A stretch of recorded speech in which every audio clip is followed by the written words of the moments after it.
For Germans, it's a particularly important issue. And it's also a reaction to the success of the Green Party in last year's local elections. With COVID is now we have much cleaner air, and that's been a huge issue in London, air pollution.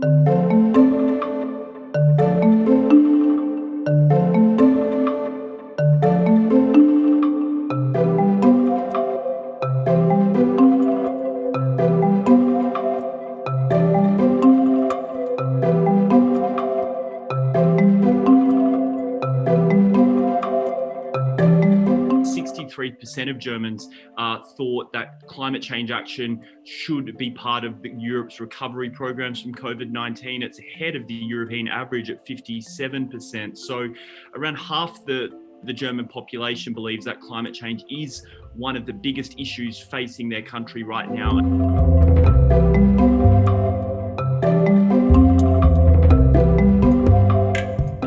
Made it a really forthright issue in certainly her domestic policies here. I mean, she's been around for 15 years, you have to remember, Angela Merkel, and she was one of the real early voices during the climate change debate.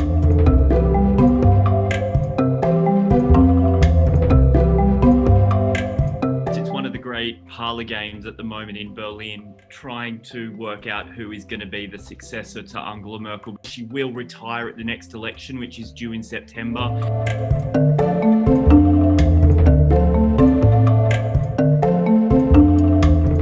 Macron has suggested holding this referendum to enshrine protection for biodiversity in the country's constitution.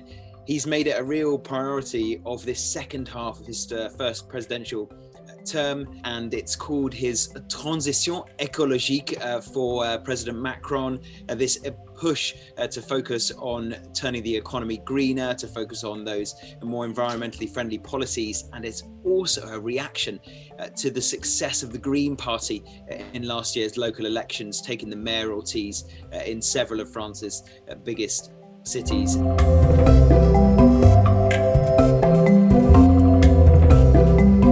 So there is a focus at kind of general policy level on climate change, and this city as well, Paris, is where that accord was signed 5 years ago. The UK has said zero net emissions by 2050. I mean, again, hugely ambitious.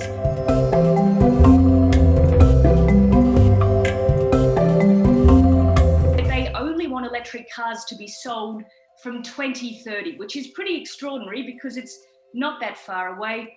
Johnson came out with, a 10-point plan to do this, to do that, to get more bikes on the road, etc., to sort of try and make the environment one of his big success issues. I mean,